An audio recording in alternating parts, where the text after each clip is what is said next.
What's going on, guys? This your boy John the Liquidator coming back with another video. Look like Breanna Stewart just gave a startling update on her 2026 WNBA season. Guys, for this one here, we got to go all the way up to New York. Let's get it. Let's go.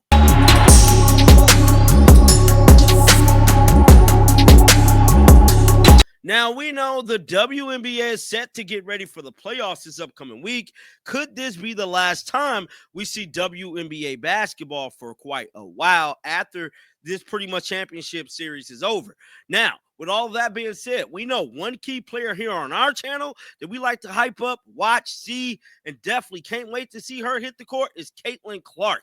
Now, with the current CBA of the WNBA being up in limbo, look like we might not see Caitlin Clark next year. And Breanna Stewart is doubling down on that as well because she just did an interview that no one's talking about. I mean, this interview Breanna Stewart just did should be making headlines for every WNBA blog, podcast.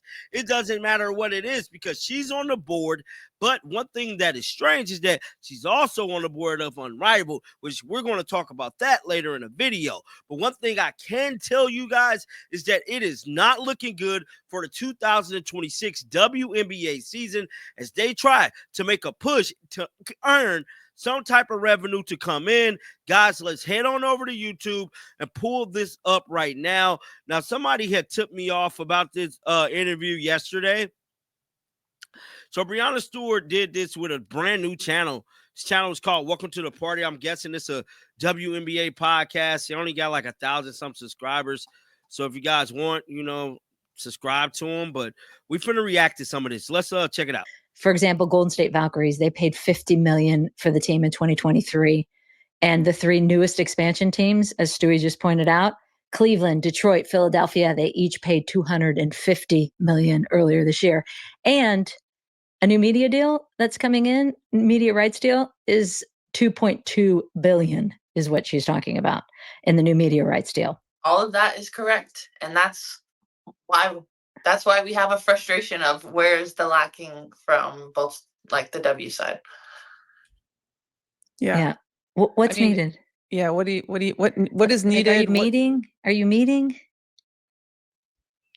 Yeah, there's meetings that are happening. I feel like from a player perspective, like it's really frustrating to me that we haven't been able to even come to an agreement as far as revenue share, because then we haven't talked about anything else important. And there's like family planning and player housing and like pension and the idea of like paying back former players for what they've done. So we really haven't been able to get into the nitty gritty on anything.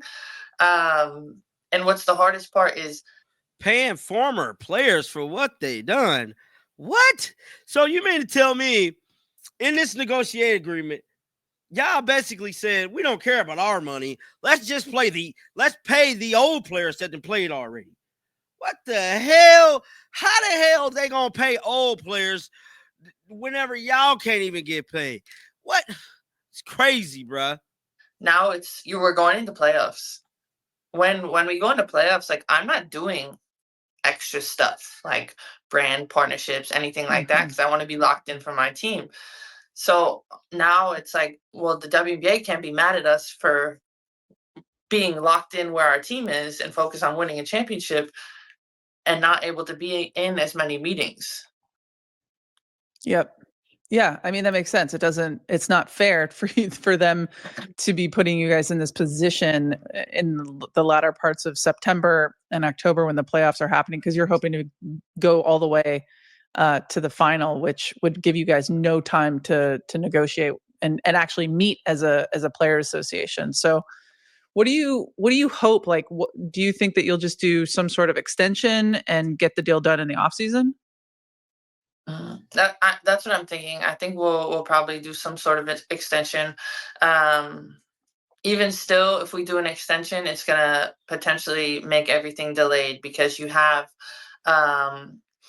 the expansion draft for Toronto and Portland coming in. You have the lottery for the teams and their lottery picks. You have the draft. You have free agency. So like if if the CBA is not done, then none of the free agency happens, and the entire league is a free agent because everybody wants to be making sure they're capitalizing on what is potentially going to be higher salaries. So it's a little bit concerning, and I feel like just even in my locker room as of late, everybody's like, wow, this might actually create a lockout. Like, we're really like not going to come to terms right now.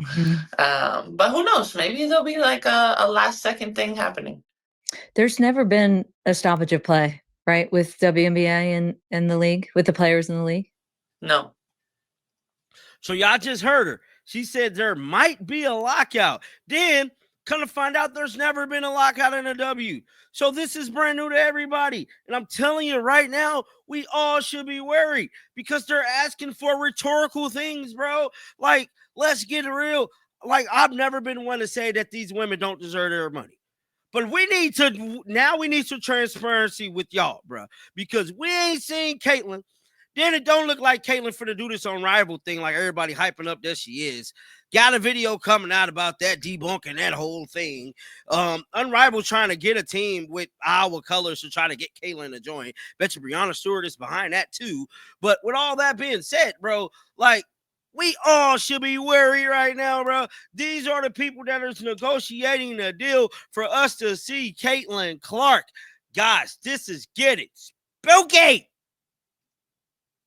I don't think so. No.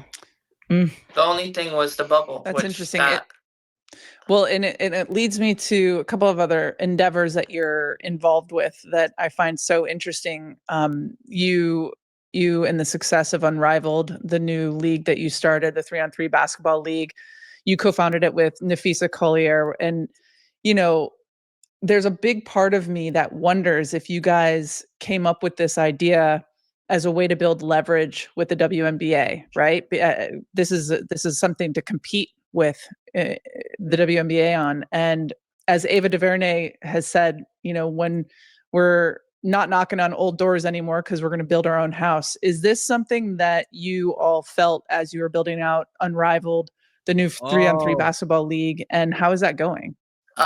Yeah, I think that when the idea came up about Unrivaled, it was like, we want to have an opportunity to pay the players what they deserve, keep the players home, keep the players in a marketable environment. So basically, she just admitted, wow.